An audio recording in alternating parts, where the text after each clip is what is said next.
The new Meat Eater Outdoor Cookbook Wild Game Recipes for the Grill, Smoker, Campfire, and Camp Stove is out on April 24th and is available for pre-order now. Here is your book for everything that's best cooked or eaten outside, from grilling to open fire cooking to Dutch ovens to smokers to barbecue to backpacking meals to how to pull off the perfect fish fry, with pit stops along the way for lessons about Ice Age cooking methods and the best 5 ways to construct a cooking fire you can be proud of. And of course, we're focusing on wild game and fish here with over 100 recipes, including stuffed venison burgers 3 ways, wild duck with ahi verde sauce, a jerky made with cola, a gin and tonic made with fire-charred lemons, and grilled frog legs made with a sticky sweet sauce. This ain't your normal cookbook, so be prepared to be surprised. Pre-order your copy now. For more info, visit themeateater.com. Hey, this is Tyler Jones, and you're listening to the Element Podcast.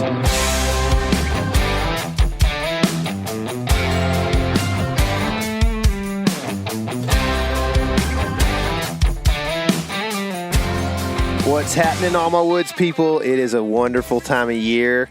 We are headed to Iowa right now. Actually, while we're doing this recording, we're not, but while you listen to this, we will be headed to Iowa.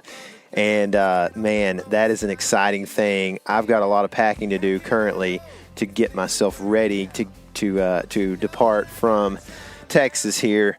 KC probably does too, but this morning you did some hunting. I did. I cannot help myself. This morning was going to set up perfectly for my property to hunt. It was going to be pretty chilly, good wind, and it did not disappoint. I saw some of the best, pre-rut action, we'll call it, that I've ever seen in East Texas this morning. I might have seen 20 deer. It's real hard to keep track of does when they're going in and out of timber and here and there and everywhere. You just don't know how many are there. But I know 3 different groups of does for sure. A couple small bucks and one buck that we know as blackneck, who has that really cool coloration where he's got that black stripe down his neck. He's black silver face, too, colored overall. Yeah, he's cool, man.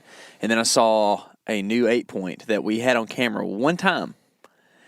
And man, in person, he looks like a toad. Dude, on camera, he looks like a toad to me. I know. And the thing is he may or may not be legal in Texas. But I think that's what makes those bucks get really big and why we are enjoying some of the bigger deer in this time of in our generation, because used to that deer would have got smoked, and now he'll probably get to live till next year. Well, there's a chance.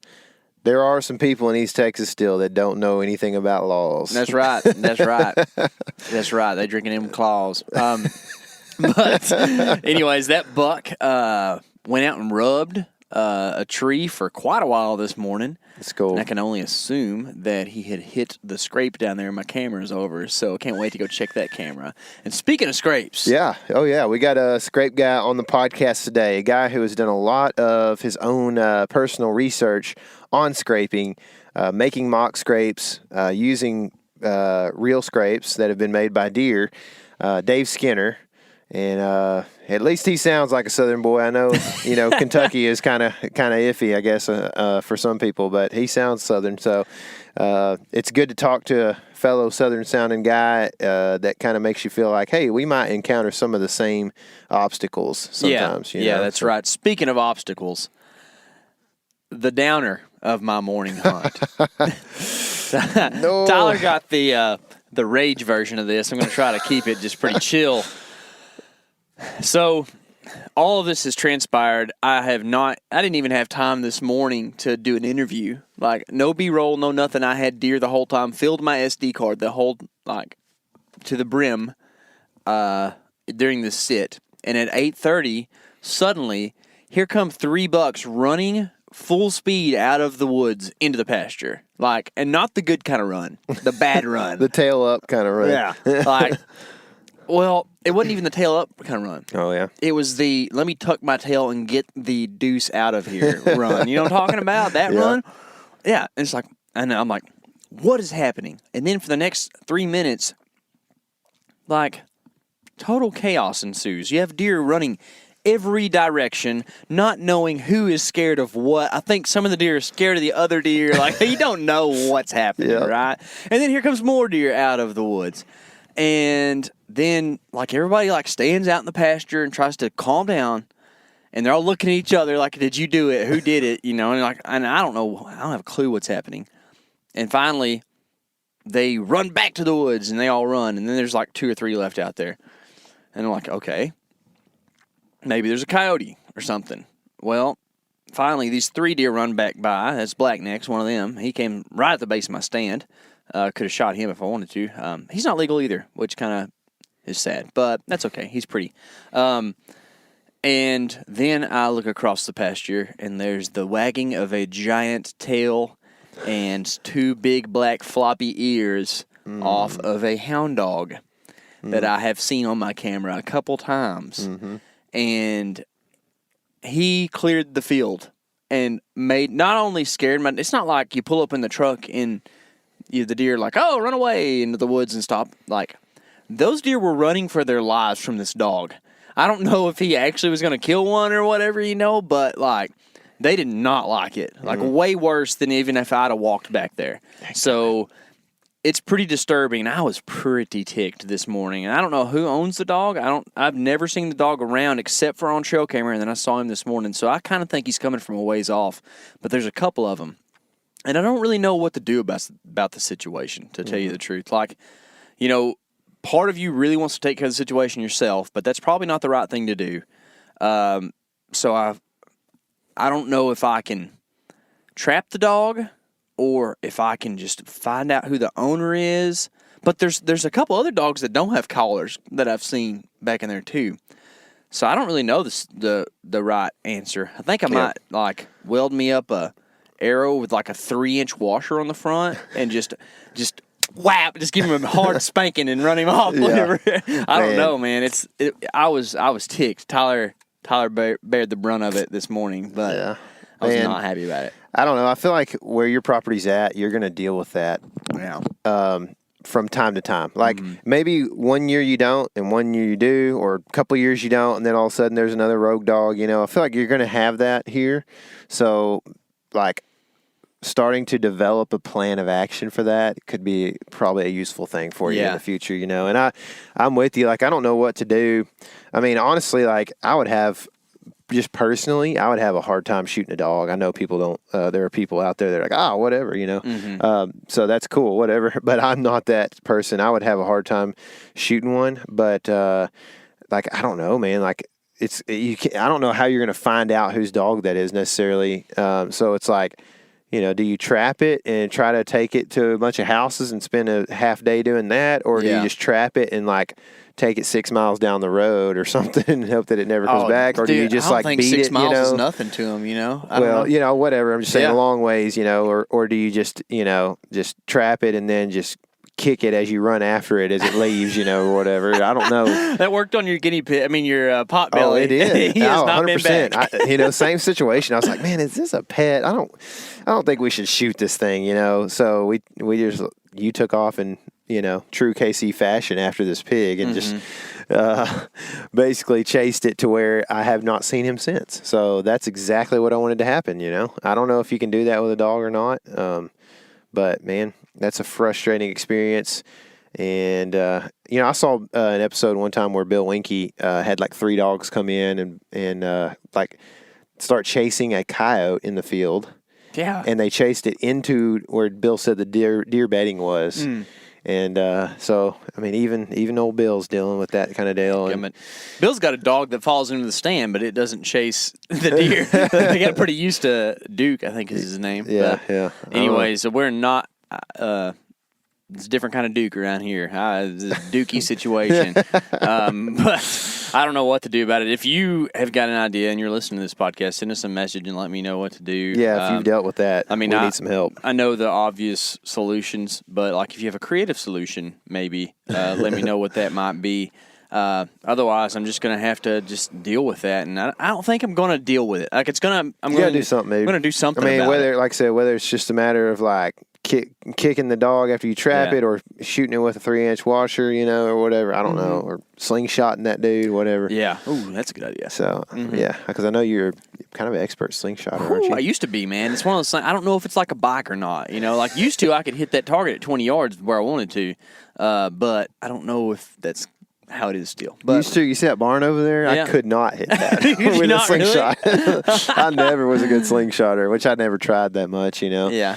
But when I did, it was pretty bad usually. Maybe my slingshots were just bad. I don't know. I'd like to blame it on those for sure. Yeah, I think that was the problem. I Yeah. think it was. Well, But, hopefully that those dogs don't run my deer off permanently, and I can employ some of these scrape tactics that old Dave's going to tell us about. Yeah, I need to get to packing, and I need to make sure my bow's still shooting good, and so I think we just need to get Dave on the podcast. All right, now on the phone I've got Dave Skinner from Whitetail Properties. What's happening, Dave? Oh, not much, Tyler. How are you, buddy? Oh, I'm doing good, man. We got a cold front last night. I'm not in a deer stand, but that's okay because I needed a little recovery after all the hectic weekend I had, man. I had a newborn niece this about a week ago, and we weren't able to see her last weekend, so we went after church to about an hour and a half, which is towards the Metroplex here in Dallas, and we actually had a tornado last night in Dallas. I don't know if you've seen the news about that, but I did. I saw some pictures on Facebook earlier this morning. Yeah, pretty crazy. I know it, man. It is crazy. It's kind of not. You wouldn't think of this time of year as being tornado season, but I guess when you live in Texas, things can get wild at any point. I'm sure there's some kind of idiom for it, like if it frosts in July, you're going to have a tornado in October. Yes. There's always something That's like in the that. Farmer's Almanac for sure. I was man. going to say, refer to the Farmer's Almanac. I'm sure it can tell you what's going on. Hey, it's supposed to be a harsh winter like every winter, according to the Farmer's Almanac. I don't know. Right. Everybody wants to talk about that, but there's one thing that you can count on this time of year, man, and that's scrapes and that kind of thing. And I know that you spend a lot of time just kind of upping your scrape game, looking at trail camera pictures, placing them in the right spots, and there's a lot of different just intricacies involved around that. Up until this point, and we're kind of getting towards late October. Have you been hunting scrapes since opening day, or what have you been doing as far as the tactics go and trying to kill a deer the early season? This is going to sound terrible. Yesterday was my first hunt of the season. Our season's been in since the first Saturday of September, and I have not had a deer that I wanted to hunt. So I've been kind of laying off. But as scrapes go, typically you don't start seeing actual scraping activity, regular scraping activity, where they're doing the entire process, licking branch, pawing at the ground, peeing on their tarsal glands. You don't start seeing that until on into October.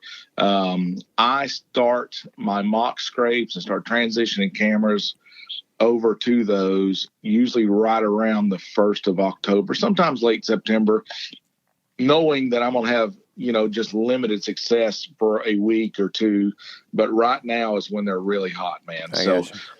Yeah. And I do it a little differently. I hear guys talk about hunting scrape lines, and I don't so much hunt scrape lines as I use those scrapes to inventory my bucks. Gotcha. So that's my big thing. I'm not saying that I never hunt near a scrape, because I usually put mock scrapes in my food plots and things like that, because I want to know what bucks are using those food plots and that kind of thing. So yeah, so I got a buddy here in Texas that does a similar thing, and it's the property he hunts is river bottom, just ash timber and that kind of stuff, lots of hackberries, and so he uses the same kind of system of he sets up a scrape and he runs a camera on scrapes and on like mineral licks during the summer, and that's kind of how he inventories, and then he hunts off of those.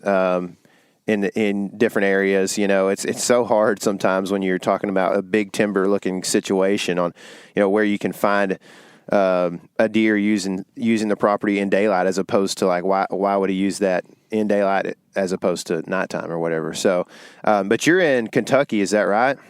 That's right. Okay, so has the weather been hot there, I guess? Man, it has been hot and dry. Yeah. Up until we had a real nice front to roll through last weekend. Let's see, not this past weekend, the weekend before, which happened to coincide with our youth deer hunt. And man, the deer were really, really active. I took a little girl out Saturday evening. We'd been shooting some over the summer, and took her out Saturday evening, and we had just a really good hunt. We had 3 different bucks on camera that we had hoped, one of the 3 would come in, and we ended up seeing all 3 of them. So, and she killed the biggest of the 3. So wow, that's awesome. Had a great hunt. Wasn't a great big deer. He was a 2 or 3 year, probably a 3-year-old 10-pointer, probably in the 125 to 130 range, something like that. But man, she was tickled to death, and I was excited for her. It was a really, really great experience. Man, that's awesome. Is that are you like part of a mentorship program, or what's your involvement there? Well, I have always tried to be involved in different programs, take kids hunting through the NWTF Jake's program over the years. QDMA here in Kentucky has a military youth hunt they do, but I had kind of gotten out of that over the last couple of years, mainly because I've got a daughter that's of that age. However, every year she plays in my head, like teenage girls do. They mess with your head. So she would tell me, yeah, I'm going to hunt, and then she wouldn't. And so this year I didn't even ask her. Basically, it sounds terrible, but I had this lady that we used to go to church with this family, and I knew who they were, but I didn't really know them. And back in the summertime, I got this random text, and hey, I'm so-and-so, and we used to go to church together, and I've got this 12-year-old daughter that will not shut up talking about deer hunting, and no one in our family deer hunts, and I know that you do. Would you take her hunting? So this could be a podcast all in itself. Sure. I put this really neat story up on social media about her and her story. Basically, her grandfather was a deer hunter and a pretty dedicated deer hunter. He passed away about 4 years ago before she was old enough to really go. So she wants to go, and I didn't realize what a connection that was between her and her grandfather until we're in the blind, really. And it's just me and her, and we're talking. And what was crazy is this kid has never hunted. Only her grandfather, when she was 8, had she ever really been around anybody that hunted, but she knew what rattling antlers were. She was asking me about naming hit list bucks. So she's been watching videos on YouTube, but she knew some stuff, man. And unbeknownst to me, she had named these 3 bucks. And so I'm like, well, what have you named them? Because I haven't named them, And so anyway, we had to we watched this one buck make a scrape whenever he was coming in. Matter of fact, the first thing that drew my attention to him was the top of the tree shaking. And threw my binoculars up, and this nice 7-pointer, it's a 2-year-old deer is coming in. And for a kid's first hunt, man, I want him to shoot whatever makes them happy. And she had already passed on some does, and the 7-pointer comes in, and he's at 40 yards, but it's a head-on shot, which she's shooting a high-powered rifle, but I'm not keen on that shot anyway. I want a double lung that I know we're going to recover the deer after a short track job.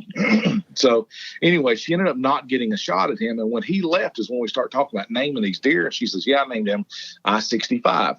And she had been watching my Spartan cellular cameras on her phone. I'd given her my app and stuff, and she was able to watch it. So she was familiar enough. What happens with most first time hunters is a buck is a buck is a buck. They don't notice the intricacies from one set of antlers to the other, but she immediately recognized this buck as a 7-pointer that we had on camera, and it was the only 7-pointer we had on camera. And she has named him I-65 because the first time she got a picture of him, her family was driving down I-65 going on vacation. And I thought, well, that's kind of cool. Yeah. I like that. Well, as soon as that deer left, I look up in the field, and there's an 8-pointer in the far end of the field, and we had pictures of him. He ended up kind of boogering out, never give her a shot. And she told me she had named him Chevy. And I said, well, why Chevy? That's kind of weird. She said, well, my grandpa drove a Chevy truck. And man, my heart just melted, dude. I mean, it was like, I'm sitting over there in the corner trying to hide tears, and I'm thinking, man, I hate that deer run off. And then I get to thinking about this big 10-pointer. He's the biggest deer we got on camera. He's got to be a pretty special deer to her because he's so much more impressive than the other. So I said, well, what about the Big 10? What did you name the Big 10-pointer? She said, I named him Dale. And I'm like, why Dale? She said, well, my grandpa's name was Daleward, so I named him after Daleward, my grandfather. And man, the tears are just flowing down my cheeks. And I'm like, dude, I really kind of didn't want her to shoot that one because he had such great potential, 2-3 years down the road. And all of a sudden, I'm like, there's not another deer on this farm she can kill but Dale. And that last light, guess who shows up in the field but Dale? And she makes a perfect 95-yard shot. And so he's at a taxidermist, and Dale will be hanging on her wall. She can look at him every day now. That's cool. That's an awesome story, man. That's too cool. It's this is kind of a common theme, I guess, last couple weeks for us. But we had our buddy Sam on the podcast last week, and he was mentioning the same thing as far as just kind of helping just mentor new hunters. He's got a bunch of buddies at work that really never hunted, and he's got guys that are just dropping deer. He's just taking them out, and they're just killing deer, man. And he's like, these guys are lifelong hunters at this point, and I think it sounds like that's what's going to happen with the girl that you kind of mentored there as well. That's just a cool story, man. We've got a late season doe hunt planned, and we'll probably even go some during modern rifle season as well. And I may even get her out with a crossbow at some point in the season. She's got 3 doe tags, so we got plenty of season left. So hopefully we'll get some more meat and some more memories. That's awesome. That's awesome, dude. Great story on that. And it sounds like that there's some tactic involved with what we want to talk to you about today. You said something about that first I-65 buck working a scrape. So did you go in there with her and kind of set up over a scrape that you knew was there, or did it just happen to be there? Well, the way I kind of inventory bucks this time of year is with scrapes, and and again, I don't necessarily set right up over them. I try to position the scrape in a point to where I know bucks are going to see it. Mm-hmm. That doesn't necessarily mean I will be there at that spot to shoot that buck, but if he's in the area come the rut, it's all about, and this is a unique situation. I've got a ridge that kind of goes off to the right of where our blind was. It's a ridgetop field, and it turns into a timbered point, and bucks bed off of that point. And I know they do. It's year in, year out. And there's actually 3 or 4 of those points right here. It's kind of hilly type ground, and we're in a big field. And I had a mock scrape with a wireless camera on it in that finger right off of that point. So I knew what bucks were using the area just by that. And he came from that scrape. However, he was working a natural, real scrape that just happened to be on a little sapling there on the edge of the field. So he wasn't on my scrape, but there's so many scrapes through there. Mine is the one that's kind of the community scrape. Mm-hmm. And by that, I mean, you've seen these community field edge scrapes before where they're the size of the hood of a truck and every buck in the country hits it. Well, that's what I try to replicate. Yeah. And typically that's the most visible licking branch in the area. It's maybe on an outside corner or on a field edge. It has very few overhanging limbs, or maybe a tree out in the middle of a field, that every deer from everywhere can see it, and they know year after year after year those bucks come to it. It's really interesting. I've gone into areas before that had almost no scrapes and establish a fake limb hanging out over a field and get bucks to using that. And I know year after year after year, that's going to be my best camera location, where in years past, I got almost nothing on camera because those bucks can walk anywhere, and they really redirects their traffic. Mm-hmm. However, most scrapes are made at night. So I think just recently QDMA put out an article about scrapes. And if I remember correctly, the study said 85% of scraping activity occurs at night. So just because there's a scrape there doesn't mean I'm going to hunt on it. And rarely do I hunt just because there's a scrape. I used to do that, but I ended up with a lot of empty days of hunting. And, because there was a scrape there, I thought it was a great spot to hang a stand. Not necessarily, but I want to be in that rut zone, and the scrapes occur naturally in that area, if that makes sense. Mm-hmm, for sure. Is the licking branch or the scrape and the size and everything, the actual scrape and the dirt, more important in your opinion? So the licking branch is definitely, in my opinion, the most important part of the scrape. And if you've run cameras long enough, you've bound to see in May or June or July a buck working a licking branch in the background, just by happenstance. And that's kind of how I realized that deer communicate with licking branches all year long. That doesn't necessarily mean in June or July I'm going to hang a camera on a licking branch, but I know where I know where there are some of those licking branches that bucks use all year long. What they don't do all year long is pawing at the ground, the actual scraping part of the scrape. So to me, the licking branch is the visual cue. Okay, that's what tells them. And you typically, if you've hunted long enough, you can be walking along and see a limb in the distance, and almost it clicks in your head, I bet there's a scrape under that limb. And this time of year, 9 times out of 10, when you walk up there, yep, there's a scrape there. So that's kind of what I'm playing off of. And I'll be honest, I kind of learned this by just dumb luck, I guess. Golly, it's probably been 15 years or so ago, maybe longer. I'm not young in age, but I'm a young hunter. I haven't been hunting very, very long. I started, I think I went on my first deer hunt in 1995. I was 20 years old. But I really didn't get into it until about 2000 is when I really started like going crazy with it. And about 2000, probably 2004 or 5, one of my best friends was here hunting with me. And we were on my father-in-law's little farm, and we were walking down a logging road. And as we approached this intersection, and the logging road is kind of a T intersection, there's a beech tree there. And it's actually, we weren't hunting. I'm trying to remember what time of year it was, because it wasn't, the rut wasn't on, but I remember seeing that limb hanging out, and it hit me. I bet there'll be a scrape there, because it's at an intersection in the road, and I know deer use that road, and that limb was just at the perfect height. And it just hit me. I bet there'll be a scrape there. And sure enough, that fall, I go back and there's this big, huge scrape right under that limb, and I hung a camera on it. And that was probably the first experience I had hanging a camera on a scrape, and it was a real scrape.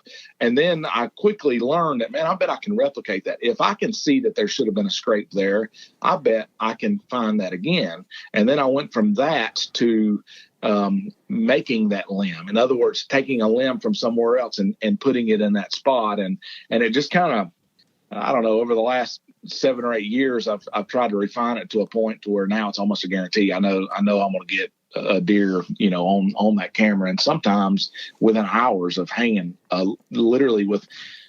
And I know everyone worries about scent, and I do as well. And I try anytime I'm out in the woods this time of year to be as scent free as possible. But I don't wear rubber gloves when I'm doing them. I usually don't put scent in the scrapes. That's probably one of your questions you're going to ask me. I usually don't. I don't always, but a lot of times I just make one on a whim and didn't have any scent with me, and then the deer use it. I'm like, well, maybe I don't need scent. So I think for them to learn where the scrape is and start using it, it's more of a visual cue than anything else, and that starts with the licking branch. Of course, this time of year, I paw out the ground, but I've hung licking branches and not pawed out the ground and end up with deer pawing at the ground. So that licking branch is by far the most important.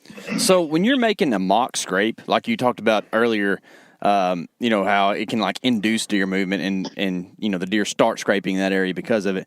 Are you always hanging a new licking branch, or are you trying to find like an optimal licking branch to put a mock scrape on? Because I feel like if there's already an optimal licking branch there, they're going to end up scraping there. So it's kind of that's exactly right. So typically when I'm doing a mock scrape, there isn't anything there, or if there is, maybe it's a jumbled up mess, and I want to put a camera on it. So a lot of times I'm removing stuff.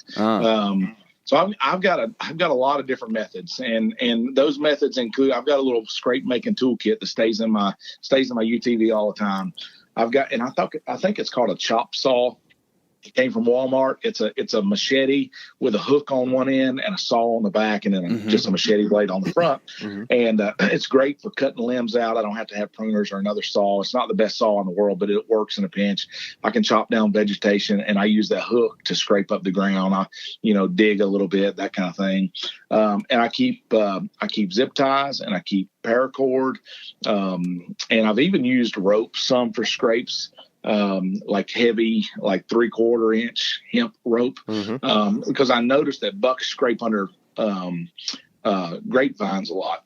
So I love to find a grapevine hanging at just the right area, and then cut it off at just the right height, because that almost always turns into a scrape, especially if it's on a trail or a logging road or something like that. It almost always turns into a scrape.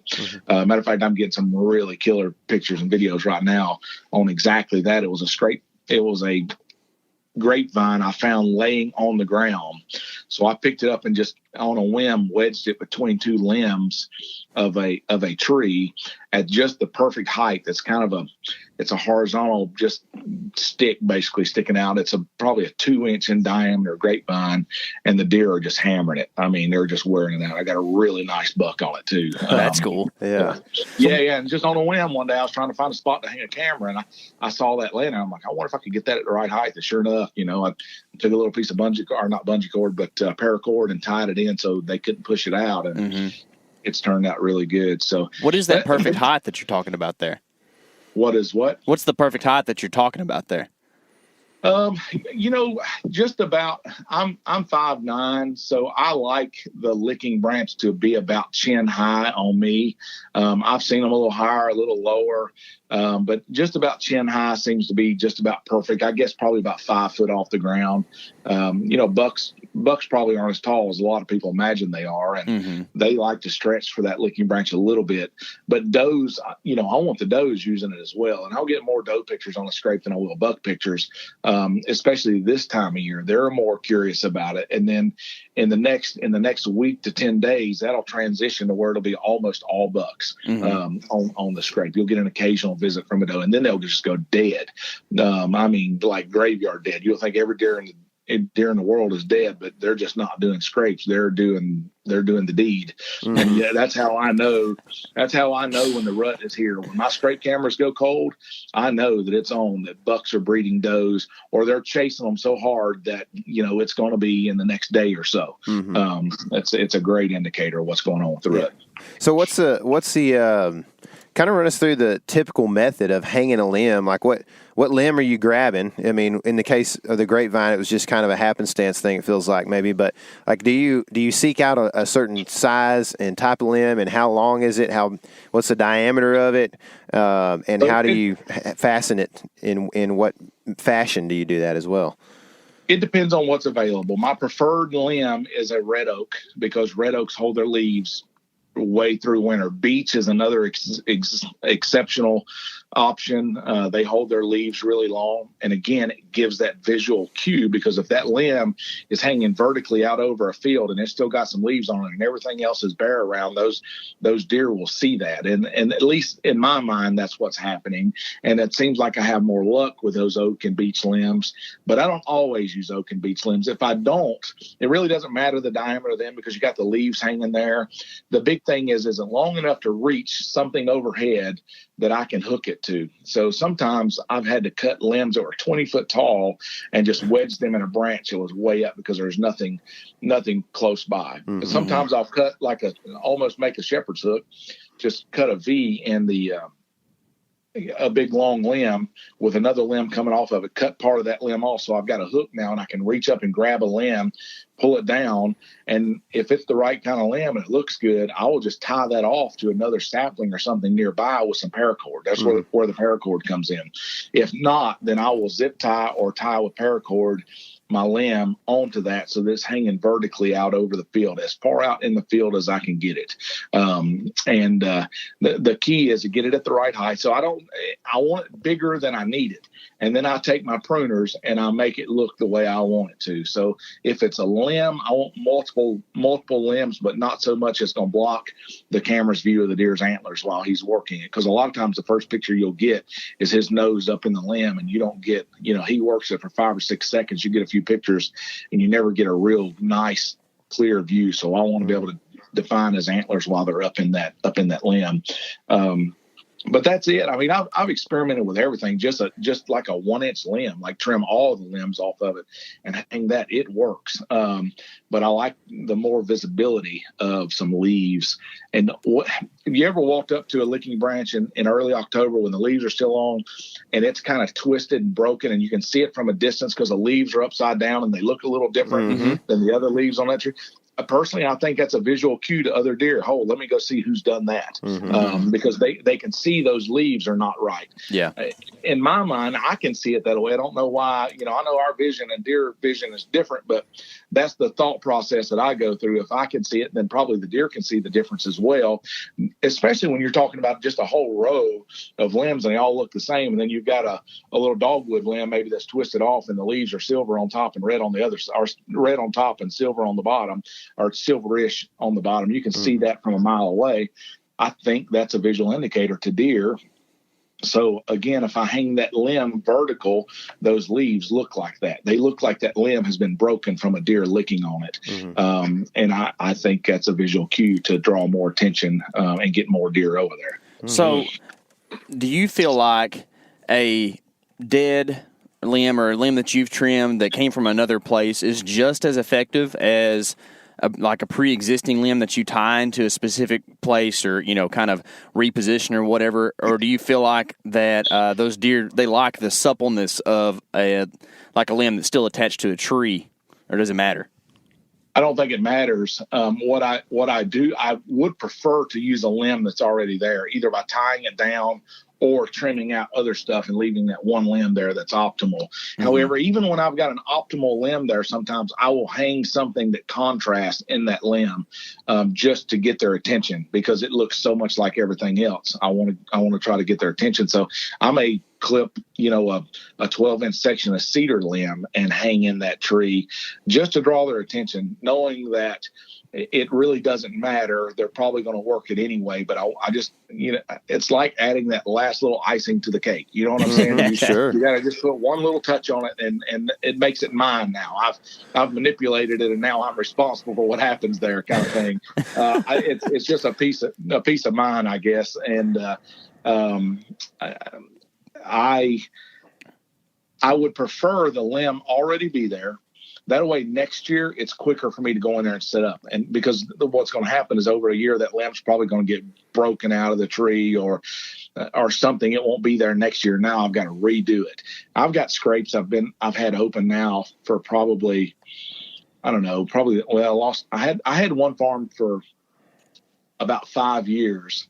And probably the best scrape pictures I ever got was off of that scrape.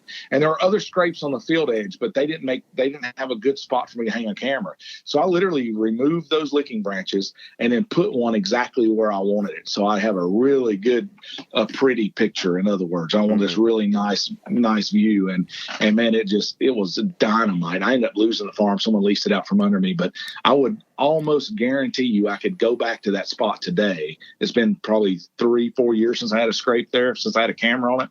I almost guarantee I'd go back to that spot today and there's a scrape there.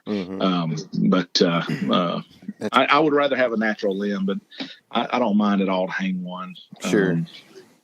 Yeah. So, if you're looking, there's just places sometimes, where you're like, and you said this earlier, but you could look at maybe like in a little bit bigger picture, you see a place that you're like, man, that, shelter belt or whatever, man, there should be some scrapes on that. And it's a line of, boat arcs or whatever, maybe. And there's really like, there's no defining, there's no like unique, features like one limb that sticks out further or anything, but it is a hard edge where deer are probably using. Is that like an ideal situation for you to use a limb that you would bring in, or maybe at a point like you were talking about earlier in a field, a point of timber that kind of comes out, but there's not a limb that sticks down far enough for the deer to reach it or something like that. Are those like ideal situations, or what? I guess run us through an ideal situation where you would bring in a limb and go, I know this is going to work. So that ideal situation to me would be looking down a field edge and there's no low overhanging limbs. Farmers got it cleaned up, or maybe you've had some dozer work along that edge and there's nothing hanging out. I've gone into situations like that and cut down an entire sapling, let's say maybe 2 inches in diameter, and find a junk tree that's no good and a drill with some long screws and screw that sapling into the side of that tree. So now I've got a limb that reaches way out over the field, 8-10 feet, and there's that low overhanging limb that doesn't exist anywhere else. That would be the ideal situation. Probably the least ideal situation is a field edge that has everywhere you look down through there, it's all the perfect height limb, and there's nothing sticking out. That is a poor situation for mock scrapes. And that situation is probably already scrapes up and down that field edge. Just go hang your camera on one of those. There's no need in making a mock scrape because there's already a bunch of them down there. Right. I'm looking for an area where there isn't really anything already, or maybe there are some scrapes, but like I said, I can't get my camera on them, so I want to make something that looks a little bit better, or a lot better rather, that I can easily hang a camera on to monitor those scrapes. Right, I got you. Okay, what about when you're digging out this time of year? You know, if you're digging into the actual dirt, making the scrape there, are you always using a tool? Do you ever use your shoe? And is there an ideal depth and size? So that one I was telling you about the other day with the big grapevine that I picked up off the ground, I didn't have my machete with me, so I just kicked the leaves out of the ground with my foot, reached over and grabbed a stick and kind of made some paw marks in the thing. You know, when a buck scrapes, he leaves two distinct marks in the ground. I don't think deer stand there and look at it and say, well, that's only one mark. A deer didn't do that. However, I do think those marks, those paw marks in there, because a doe doesn't do that. A doe just licks the branch and squats and pees. At least I've never seen a doe actually paw it. I don't think they do. So that, to me, that's a visual indicator that a buck has been to that spot. Now, they may not pay it any attention, but again, in my mind, the way my mind works is I need to leave a paw mark in that track. So I will scratch at the ground, you know, kind of in a configuration that it looks like a buck did it, and then that's it. So I just use a stick or whatever, and I try not to handle the licking branch. If there's a licking branch there, I try not to handle it right there where the deer's going to stick his nose in it. Like I'm careful when I'm hanging a new one. I only handle it from the end that I cut. A deer can probably still smell I handled it, but I don't want to handle right on the leaves and things like that, or on the end where they're going to be licking, that kind of thing, because I think their senses may be even more in tune at that point. So I'm trying to get away from it. So when I handle that stick that I'm digging in the ground, this is just a thing in my brain. I need to get it away from the scrape. Even though I just stood right there, I need to get that stick away because that's something I've handled. And I'm more likely to leave scent behind with my hands than I would just the bottoms of my feet. So I'm throwing that stick over, you know, out of the way. So it just feels good to fling it, you know. It just feels good to throw it over there. I'm just anal about some things, man. I've got my own process, and I got a message from a guy the other day that filmed me on an Iowa hunt a few years ago. Young guy, really good guy, and I've got my own process. And he sent me this message on Facebook. He said, man, I gotta be honest with you about something. When you were here and we were doing the things that you did, he said, I thought you were crazy. He said, I really did. He said, but the craziest thing the other day, I'm looking to hang a stand and I'm analyzing things. And I'm thinking, where did I learn this? And he said, I learned it from you. And he said, it works. And I said, no, it works. I wouldn't do it if it works. Now, it may not always work. And it's like scent control, man.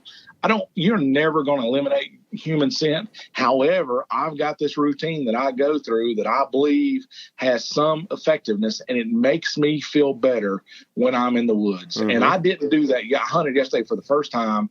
I was in a Banks blind, which I have all the confidence in the world that will contain your scent as good as anything else. However, I got busted 3 or 4 times, and man, I was cringing the entire time. I almost got down and climbed out, but it was so late at that point, I knew I was going to bust even more, probably walking out, because deer come in from a direction I wasn't expecting them to. And I was just sitting there the whole time. I didn't shower. I didn't do this. I left straight from church and went out in a tree, or not in a tree, but in the blind. And man, I was just cringing the entire time. Didn't see many deer.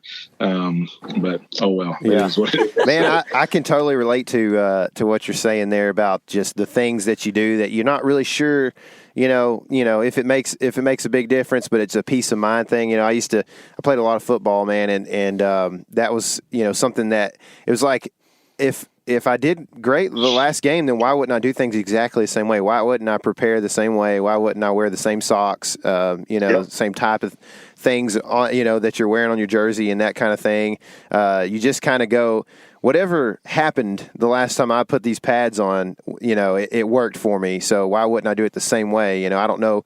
It could be anything from like, you know, if you wear a certain style of boot when you go in hunting, it's like, well, maybe because I wore the waterproof boots, I walked through the water, instead of around it or something, and that caused me to be successful last time I was here, So I totally relate to that, man. I think it's not really superstition. It's just like, this is an effective means of me doing what I'm doing, so I'm going to continue to do it that way. So that's exactly right. I like it, man. Yep. So one of the things that you talked about a lot is putting cameras over the scrapes, and that's kind of been like the thing that I don't know, we haven't talked about, but you've talked about it so much, so we need to talk about it.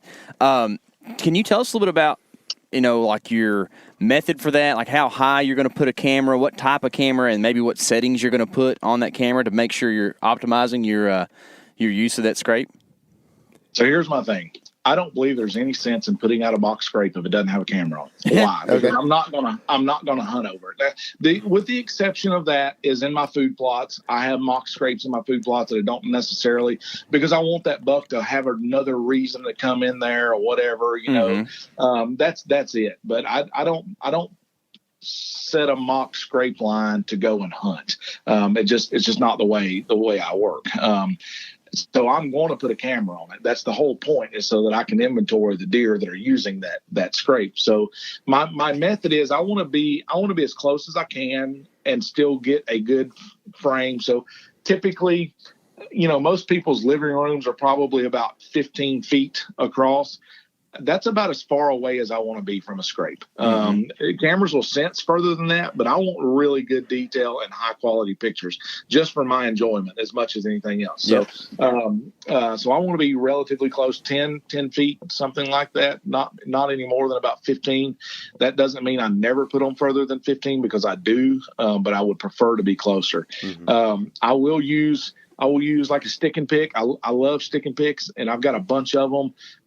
But man, I lose them and lose parts and everything. And it seems like when I got the perfect spot, I don't have a stick and pick to stick there. So, but I can't have enough of them. Let's just put it that way. So I'm trying to put that scrape before I start putting a scrape. I'm looking for a place to put the camera. Literally, they go hand in hand. Where can I hang the camera if I put the scrape here, or vice versa? If I've got a perfect place for the camera, I'm looking for the perfect spot to put a scrape. So, I hang the cameras. It's really going to depend on the terrain. Here in Kentucky, we have hills. So sometimes my cameras are really low to the ground. Sometimes they're really high off the ground. If the ground is nice and level, my belly button is just about the perfect height for a trail camera on a scrape. So that's, again, I've got these crazy little measurements that I use. And now it's, probably 3 to 4 feet is ideal. Not much higher than that. I want them to be about eye level with the deer. And a deer, a buck, when he approaches a scrape, he's going to have his nose on the ground and all the way as high as he can reach. So you've got a wide variance there to cover. You know what I'm saying? So if you put it too low, you're going to miss him when he's got his head up in the tree. If you put it too high, you're going to miss him when he's got his nose down in the scrape. So I want the camera close enough to get a good picture and high enough to get him from all extremes, if that makes sense. So, I guess as far as settings go, I run a lot of Spartan cell cams. And I got to disclose, I work for Spartan. That's why, I work for them because I believe in them, but I believe in them, so I use them, if that makes sense. So I run cell cams on quite a few scrapes. And the reason being is if there's a buck on his feet in daylight, I want to know right now. And scrapes are vital to have that information today and not 2 weeks from now. You got me? So when there's a buck on his feet, you better be there. And it cost me a giant a few years ago. I had a wireless camera on a scrape and had a big buck that I had not had many pictures of that year. And he passes through an area in daylight. I was on my way about 9 o'clock in the morning. My wife was out of town on vacation, so I had to get my kids on the bus. And so for a week, they can get themselves off the bus, but I got to make sure they're up and ready for school to get on the bus. So So for a week, she's on vacation and I'm on rutcation. Okay. And it's late October and I've got a 160-inch typical 12-pointer that I had quite a few pictures of, but he wasn't quite to the point of showing himself in daylight. But I knew that any point he was going to start showing up in daylight, and I had him pegged. I knew where he was going to be. I had enough history with the deer that if I could have just hunted long enough, I would have killed him at this spot. I know it. I had just enough history with him. I'm on my way down the third or fourth day hunting him, and I get a picture on the way there of mid to high 150s 10-pointer that's 24 inches inside spread. Just a tank of a deer, 5-year-old buck. Yeah. And I immediately divert. And I go and I get on this deer because he's in daylight. And what deer am I going to hunt? The one that's in daylight or the one that ain't quite in daylight yet? Mm-hmm. And I got over there, and knowing what I know, too many times I've had all day sits where I catch a glimpse of a buck in the morning and I kill him when he comes back in the evening. It don't always happen, but or I see him again in the evening. So my thought is if I can get in there and set up on this deer, hunt him till dark, there's a good chance he's going to come back through. Well, he may have come back through, but he didn't come back through where I could see him. I never saw him. As sure as the world, what did I do? I get a daytime picture of the big deer I was hunting. I went in on him, had I not diverted, I would have killed that other deer. So sometimes it costs you, but it just could have easily gone the other way. Oh, sure. Yeah, absolutely, man. Does that happen? How often does that happen? Where you have trail cameras of a picture of a deer in the morning and then back in the evening as well at a scrape? During that late October time frame, it can happen. Yeah. I mean, it really can. And I don't know how often it happens, but you can bet your sweet bippy, buddy. If I'm not there and I get a picture of a giant on a scrape in the morning and I've got a stand somewhere nearby, I'm going to be there. I'm going to be there that evening. Uh-huh. I killed a buck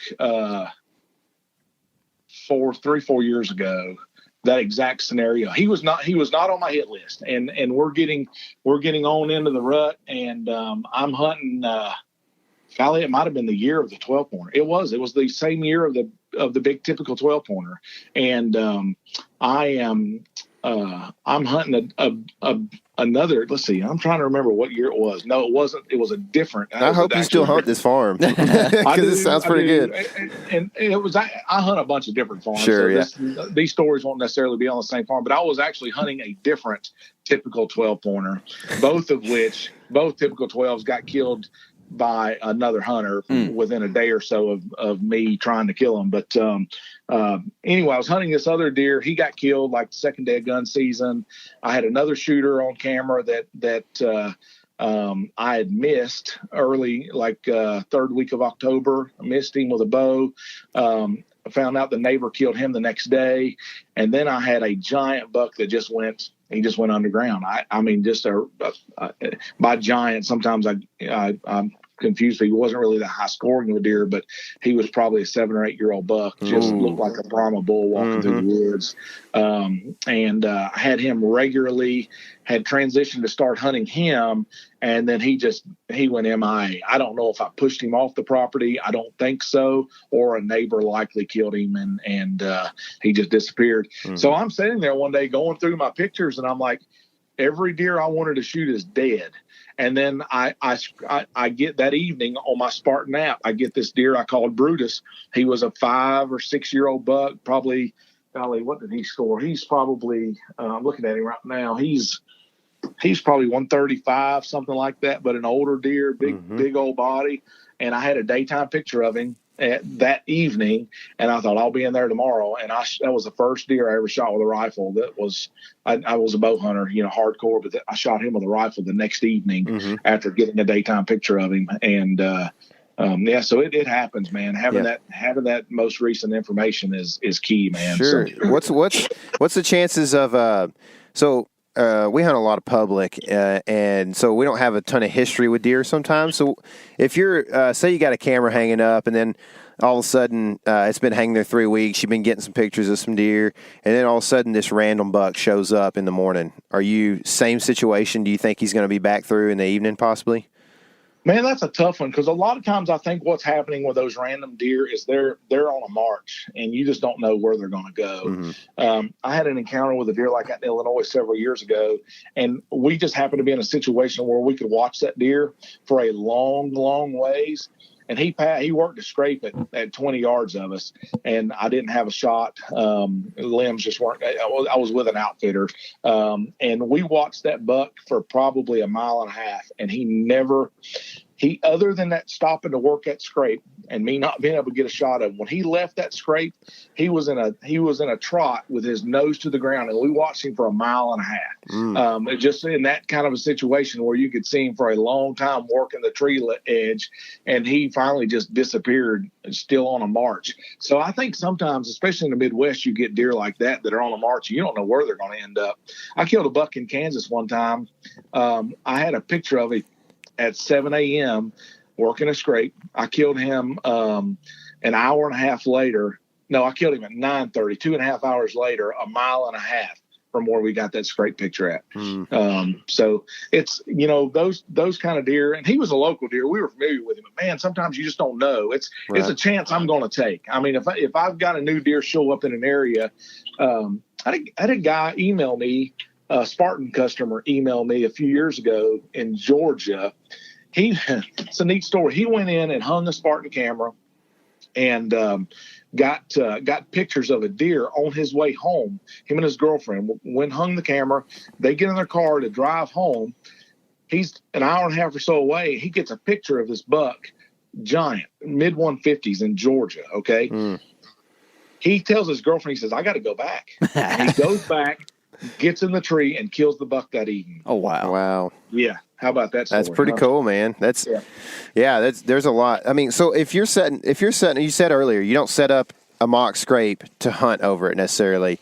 So how are you setting up mock scrapes so that you can kill deer, though? So the way I hunt during the rut is I'm looking for travel corridors that I know deer are going to be moving. All right. Mm-hmm. If I know he's in the area and I have a pretty good understanding of how he's going to move through that area, that's how I do it. So I'm just identifying the area he's in, and then either through familiarity with the property or studying maps, topographical maps, or through habitat manipulation, I know where he's most likely going to move. Does that make sense? Sure. Yeah. 100%.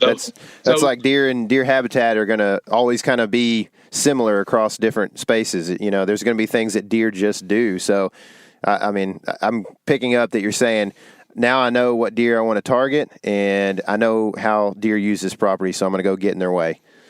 That's exactly right. Yeah. Gotcha. Yeah. So, I think you mentioned a little bit about food plots and stuff earlier, and one of the really popular things to do nowadays is to do that lick and branch kind of out in the middle of the food plot thing, and it's like a rub and post / scrape combo. That doesn't seem very natural to me. Like I don't find that in the woods, right? Rubs that also have scrapes on them very often. I feel like sometimes it's happenstance when it does happen. Is that something that you employ, and how do you feel about that? I have not. I've not tried planting rubbing trees, and a couple of reasons. I think rubs. I've seen signpost rubs before that got rubbed year after year after year after year. Mm-hmm. As a matter of fact, I've got a wireless camera on one in Illinois right now. And a good friend of mine has a rub post leaning up in the corner of his lodge that I met him. The very first time I met him, he pointed it out to me. It's right on the side of the road. It was an underground cable pole, had a sign on, said underground buried cable or whatever. Mm-hmm. And these bucks had rubbed that thing down to an hourglass shape. You see that a lot where there's limited cover, limited trees and stuff like that. So they're rubbing on what's available, I guess. However, I think those are probably as rare as booners. You know what I mean? They're sure. Yeah. Those rubbing posts that get rubbed a lot are pretty rare. I'm not saying you can't create that situation. However, there's just so many more scrapes, it seems like, than there are rubs. And to me, it's so easy to create that.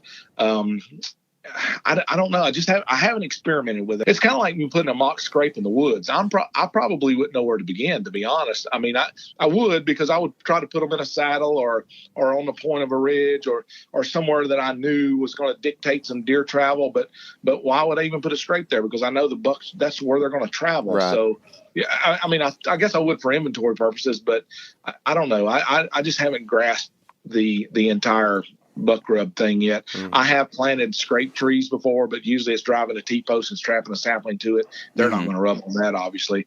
I'll tell you what I have been very effective at is, and I learned this the hard way, is planting apple trees and not caging them and coming back, and I just created a bunch of rubbing posts. So, not cheap ones either.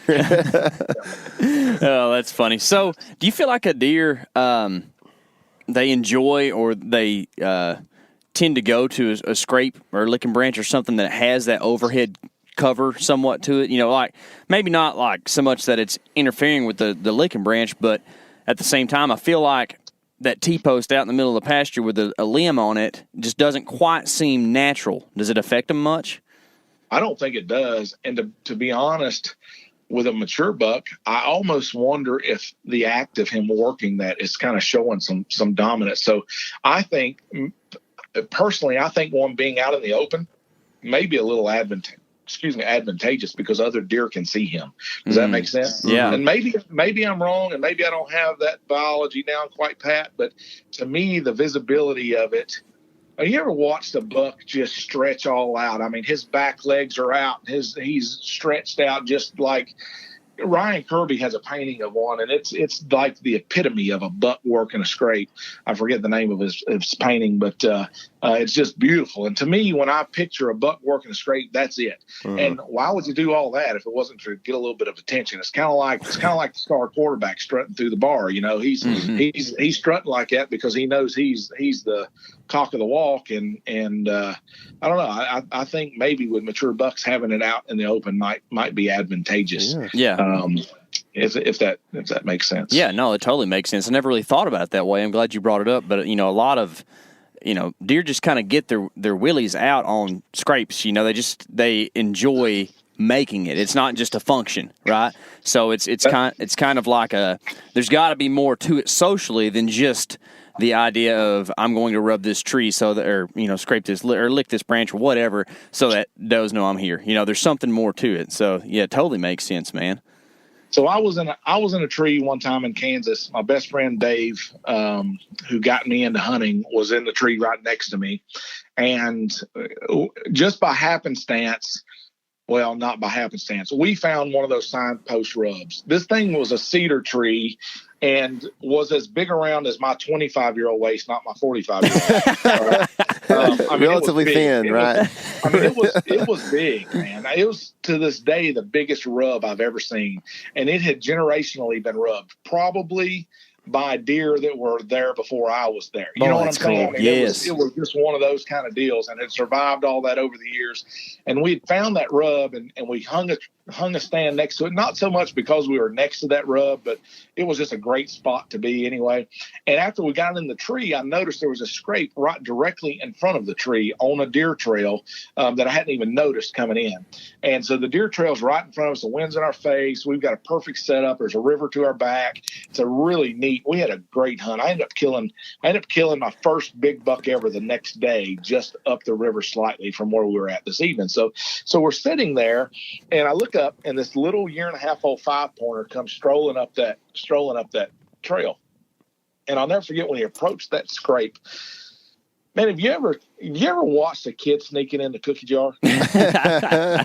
Like, they're nervous. Like, they're looking over their shoulder. They know what they're doing is not right. Well, that's the way this buck approached this scrape. He walked up to it, and man, he looked over his shoulder both ways, and he kind of sniffed the ground a little bit. He looked over his shoulder again, and he looked at the licking branch, and he checked back over his shoulder, and he stretched up, and he's just looking around to make sure whatever big buck had visited that wasn't nearby. And he finally licked the branch a little bit. I don't think he ever completed. It's very rare for a 1.5-year-old buck to complete the entire scrape process, to lick the branch, to pee on their tarsals, to paw the ground. It's very rare. Most of that activity is happening from older bucks. And in other words, to complete the entire process, which is 3 parts to that, basically. So anyway, he finally gets past the scrape, and he walks on up the trail, and he turns and he looks at that rub.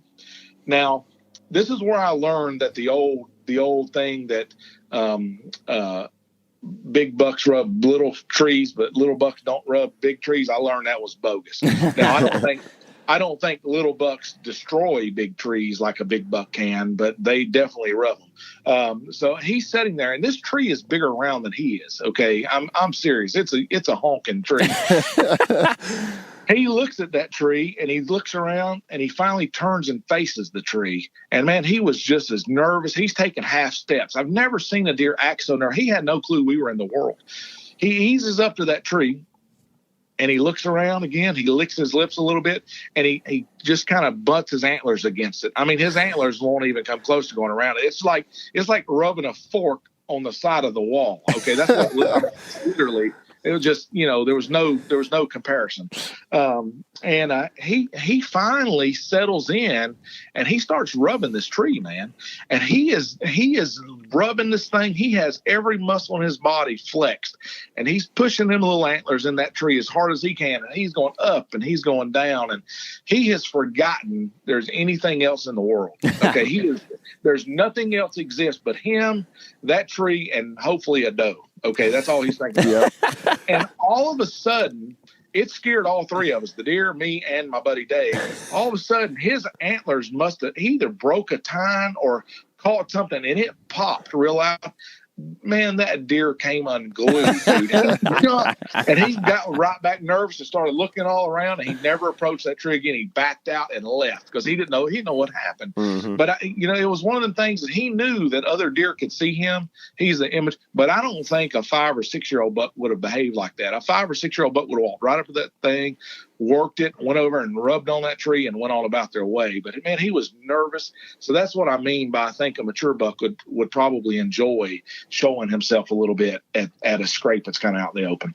Yeah, sure. Yeah, that makes sense, man. Another thing you hear about, and I know you don't particularly hunt the scrape itself very often, but you hear that like mature bucks after a rainstorm are going to want to get up and hit those scrapes, and then it's like it's a thing people know, supposedly, right?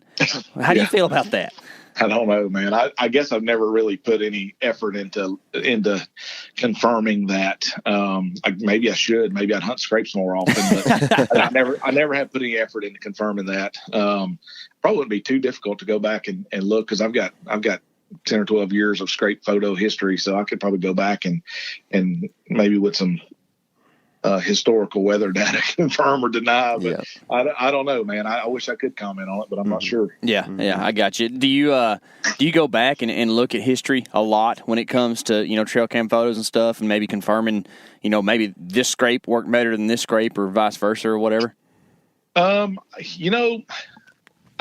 look at historical trail cam data a lot, mainly trying to identify bucks that I maybe didn't pay any attention to when they were young, and now they're mature, and I want to see if I had pictures of them. So I try to save every identifiable buck. I try to save pictures of them. I've got hundreds and hundreds of thousands of videos or pictures, rather, saved. Matter of fact, I've got what I'll call a world-class 3-year-old buck right now, and I'm convinced he's 3-year-old. I've shown the pictures to some other folks. They're telling me he's 4. However, just being familiar with the deer in the area, I'm just convinced that last year he was a 2-year-old. I've got a picture of him the year before that he would have been a year and a half old. And again, I went back through my pictures. I found one photo. Actually, I found a series of 3 pictures at a mineral lick from 3 years ago to me that confirmed, or 2 years ago, I'm sorry, that confirmed that he's a 3.5-year-old deer. He just looked like the quintessential year-and-a-half-old buck.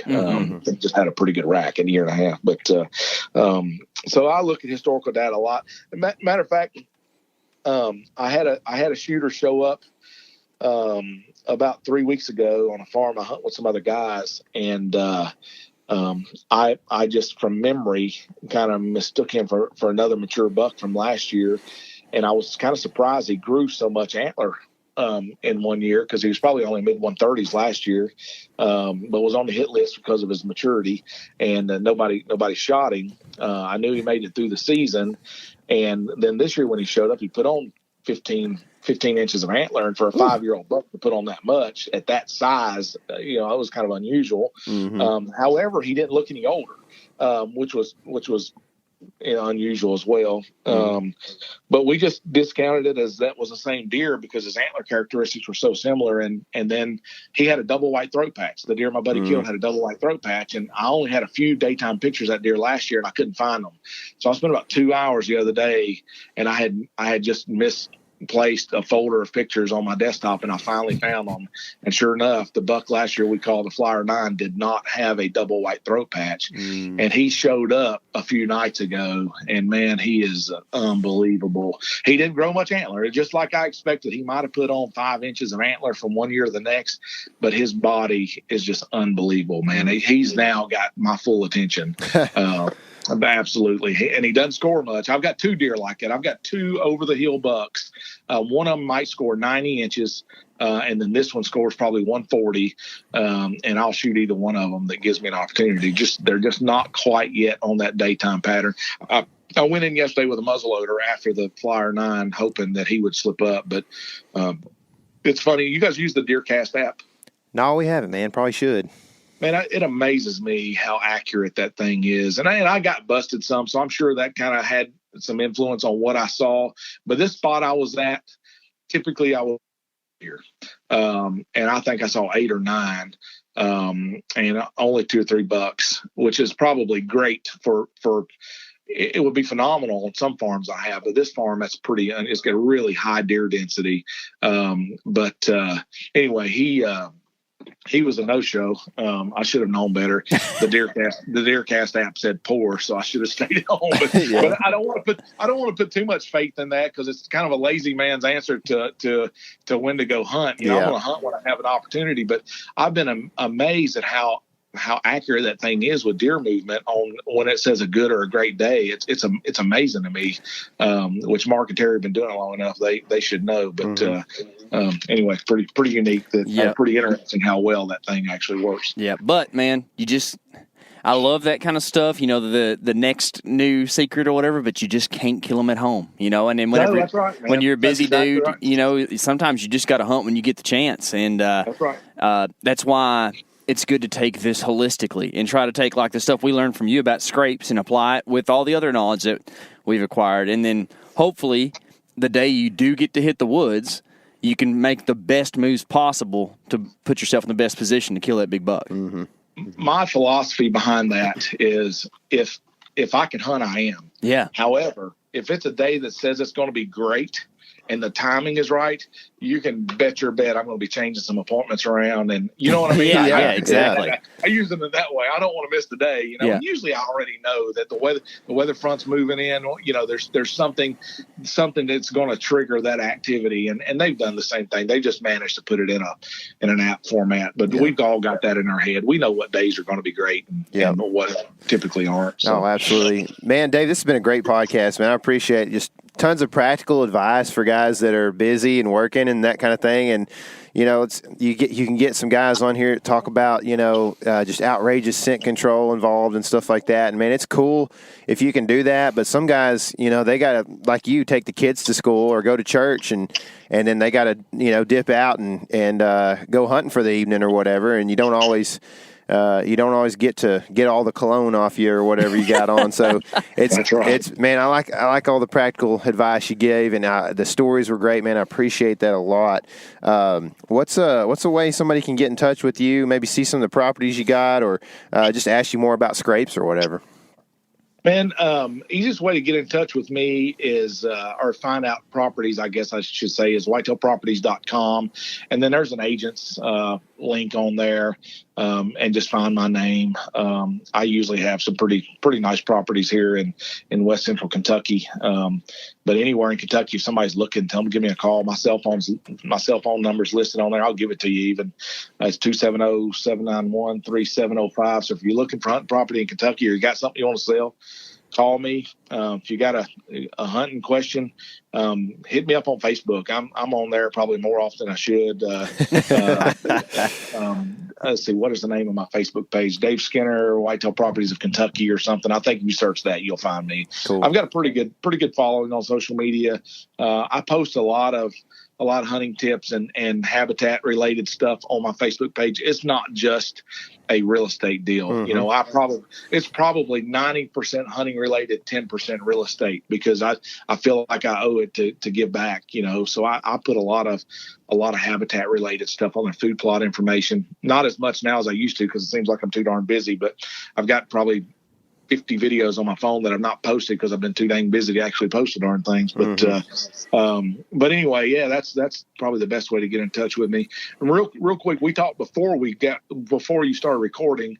It's not too late to get out and get your cameras on scrapes, and again, it's a great indicator of what the rut's doing when those scrapes go cold, you know. And I've literally put scrapes out on November 1st and had bucks work them at 2:00 that same afternoon. Mm-hmm. Put them up at noon, and by 2:00 have a buck on that scrape. And a real quick story, because I know you guys are ready to cut it out. So yesterday evening when I hunted, I walked right past a mock scrape to go to my stand. So when I came out, I left early enough that I could slip out just in case there was something working that scrape on my way out. I, of course, had to stop by, and it was not a wireless camera, just a regular trail cam. So I was able to review the last few photos, and 7 minutes before I walked out, there was a shooter standing there on that dang scrape. Oh. And yeah. So man, you just never know, man. You should have been hunting scrapes that day, man. I should have been, but I don't even have a stand nowhere near that. It's not a mock. I said mock scrape. It's actually not a mock scrape. I had a mock scrape there a couple of years ago, and this is one of those situations that you got to adjust sometimes. The mock scrape wasn't getting hit all that much, and I couldn't figure out why. And then I looked across the power line, and there's just it was just a more obvious type natural occurring scrape, and that's what they were hitting. So I just aimed my camera a little differently, and man, I've got some really, and it's not in a situation where it's right by where we park at is what's crazy. Oh, man. We don't have a choice but to park there. It's right by the farmer's field. He doesn't allow any hunting, and I just feel uncomfortable hunting that close to the property line. So we don't. So it lets me know what deer is there. As a matter of fact, the first pictures I got of the Flyer 9 last year were on that scrape, and he didn't show up where we would actually hunting for about 2 weeks, but he was on that scrape every night for about 2 weeks until he finally got enough interested in the does that he would come around to where we were hunting. Yeah, man, that's awesome, man. I'm pretty jacked up. I'm about to go make a scrape myself, I think, for personal use. But I'm about in full rut as well. So I actually am going to Iowa next week. So or actually later this week. Yeah, this week, so, man. Yeah, man. When this releases, I'll be heading to Iowa. So might have to employ some of these tactics, man. What part of Iowa? It's going to be South Central. Okay, what county? Don't know. I don't know exactly because it's all over the zone, but it's Zone 5, and okay. You know, I'll be hunting public. I don't have any good contacts or anything, so feel free after we get off to just send me all kinds of numbers from farmers up there if you got them. Anyway, yeah, I'm excited, man, and I appreciate all the advice. We'll link to your social and your phone number and everything if you want down in the notes below, so the listener can go check that out and go check out properties and hit you up about scrape information if they got any further questions. And Dave, man, I appreciate it a lot. Send us some pictures when you shoot some big deer, like the Flyer 9. All right, buddy. Sounds good. All right, man. Thank you, guys. Well, now I'm ready to find the scrape that's the size of the hood of a truck. I always hear that, you know, like everybody talks about the one the size of a hood of a truck, and I guess it's just a thing you see a lot. I don't know why it's always got to be that size, or yeah, you know, why can't it be like, I don't know, the size of a four-wheeler or something? Yeah. I don't know, like why is it size of a bed of a truck? Because it's flat. I don't know. Yeah. I don't know. I don't know either. What if you explained it? The size of a scrape, if you were to lay down and lay one direction and then turn 90 degrees as you were making, like if you were going to make a plus sign on the ground, that's the size of the scrape it was. People don't say that because it's too many words. It's a lot of words. Yeah, so we'll for stick sure. with the hood All right, truck. so I'm ready to find one. We're if you're listening to this, we are probably in Iowa. If you're listening soon after this releases, and I guess hopefully looking for some scrapes. But Ooh, I know hopefully that looking for some blood. we'll be. Yeah, no kidding. But I know that we will be posting to social media as often as possible. A lot of it will be, if you want to keep up with it, will be on our Instagram story. Hopefully we'll get to Facebook with some of that stories and some content there as well. But more than anything, it's just going to be kind of like more of a live hunt on Instagram stories. So if you're not on Instagram, you may just have to wait till we get back or bite the bullet and get your Instagram account. Anyway, we are pretty excited about the possibilities of Iowa. We still don't know where we're going yet at this point. It's the day before we leave. So once we figure that out, we will really be excited. But we got some pretty good ideas. We did some map scouting the other day together, joint effort. It's not a bad problem. It's not like, we're out of places. It's, we don't know where to go because it's all looking real good. A lot of it looks good. Yeah. It really is just a matter of, it's a matter of like, okay, well, for this wind, can we find the place where they're going to come through an area within 40 yards from just looking at maps? That's a pretty tough thing to do. There's only so many like funnels out there that you can see from an aerial, and if you can, there's a likelihood that there's somebody hunting it, especially when you're on public like we're going to be. So anyway, as far as all that goes, we appreciate Dave coming on and giving us some knowledge for scrape hunting and just making mock scrapes, because I know you and I employ that especially a lot here in Texas where there's not a whole lot of scrapes. And we've had that work sometimes. I actually sent Dave a picture of a teenager that was on a scrape last year, the mock scrape that you and I made. Yep. And we freshened up this year. Something that I think talking to him about has really kind of changed my mind is in the past, there's been times when I would just make a scrape without any concern for if deer actually come by here very often. Like just hoping that it brings them over. But I think if you make a mock scrape and it fails, it's because there just isn't enough deer passing by that spot to check the scrape. They're not going to change their course or their path drastically. Maybe 15, 20 yards to come check it. But they're not going to end up in a different area of the property just to go to the scrape that you made, right? And that seems so... it's so easy to comprehend, but there has been times when I've done it. When you hunt in East Texas, finding a trail that's pretty well used is a tough thing. So you kind of have to be okay, well, there's deer tracks moving through this general area. Where should this scrape go? As opposed to well, here's a trail, let's just put a scrape right beside it, because it goes around the point of this timber in the ag field. That just doesn't happen here. So, I totally understand what you're saying, and I think a lot of people that hunt similar habitat or big woods or that kind of thing might be an understanding as well. So, speaking of Texas Public, we got a couple of videos that have come out and that will come out next couple of days. So go check those out. One had bucks fighting on public in Texas on the first week of October. So pretty interesting deal there. And then the other one was just a really good hunt. We had does that we could have shanked pretty easy and we didn't. But that's just because, like we talked about before, that you have to make the decision on how good is the potential of this area in the rut? Does it need to have some does in it? Or is there one or two family groups in here? And how far do we have to get this doe out of here? And how much are you going to intrude on the property by going to recover that doe? Yeah. It's different. It's a big difference in walking to your stand and then going out there blood trailing a doe, walking around, figuring out where she's at and getting the cart and, all this kind of stuff. Man, you could book up property pretty bad by just recovering a doe. And not that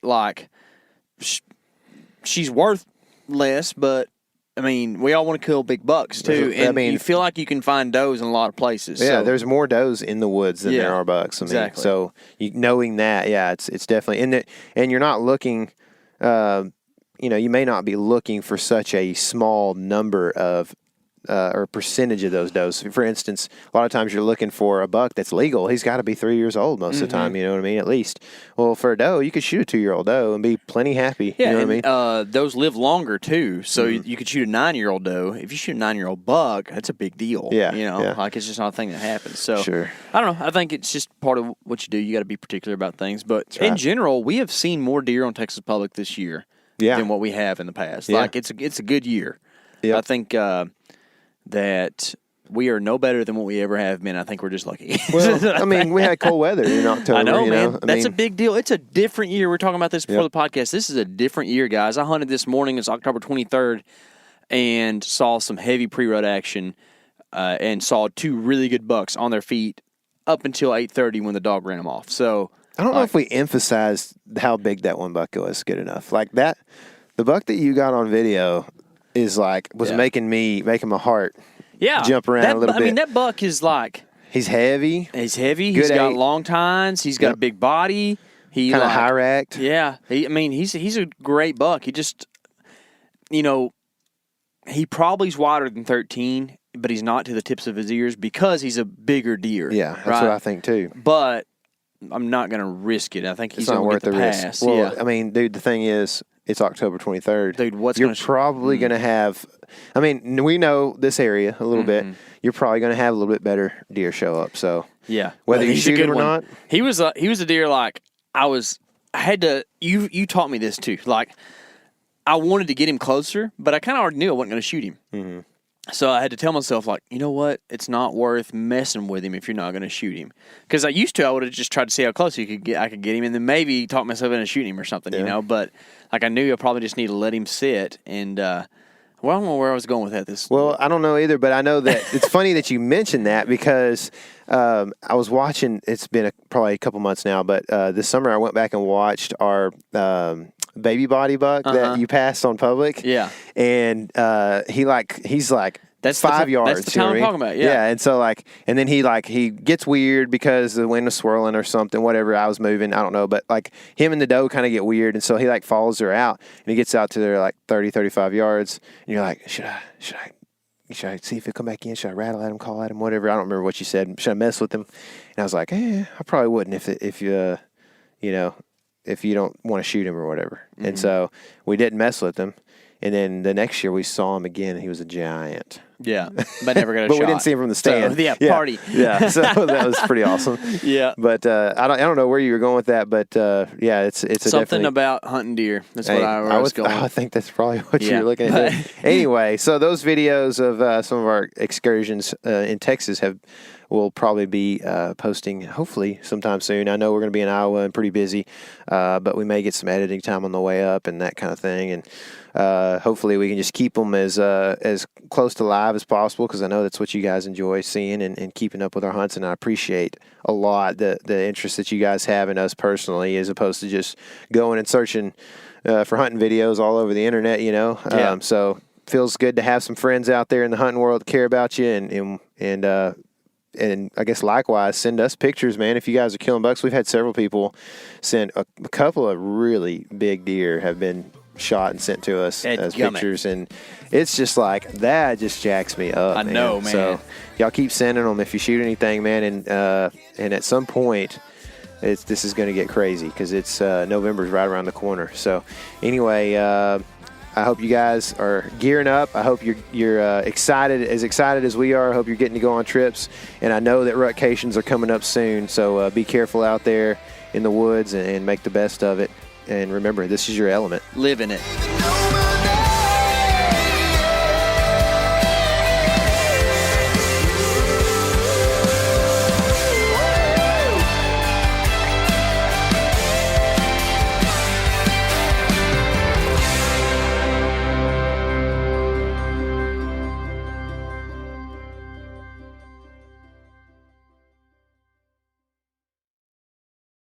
The new Meat Eater Outdoor Cookbook Wild Game Recipes for the Grill, Smoker, Campfire, and Camp Stove is out on April 24th and is available for pre-order now. Here is your book for everything that's best cooked or eaten outside. From grilling to open fire cooking to Dutch ovens to smokers to barbecue to backpacking meals to how to pull off the perfect fish fry, with pit stops along the way for lessons about Ice Age cooking methods and the best 5 ways to construct a cooking fire you can be proud of. And of course, We're focusing on wild game and fish here with over 100 recipes, including stuffed venison burgers 3 ways, wild duck with ahi verde sauce, a jerky made with cola, a gin and tonic made with fire-charred lemons, and grilled frog legs made with a sticky sweet sauce. This ain't your normal cookbook, so be prepared to be surprised. Pre-order your copy now. For more info, visit themeateater.com.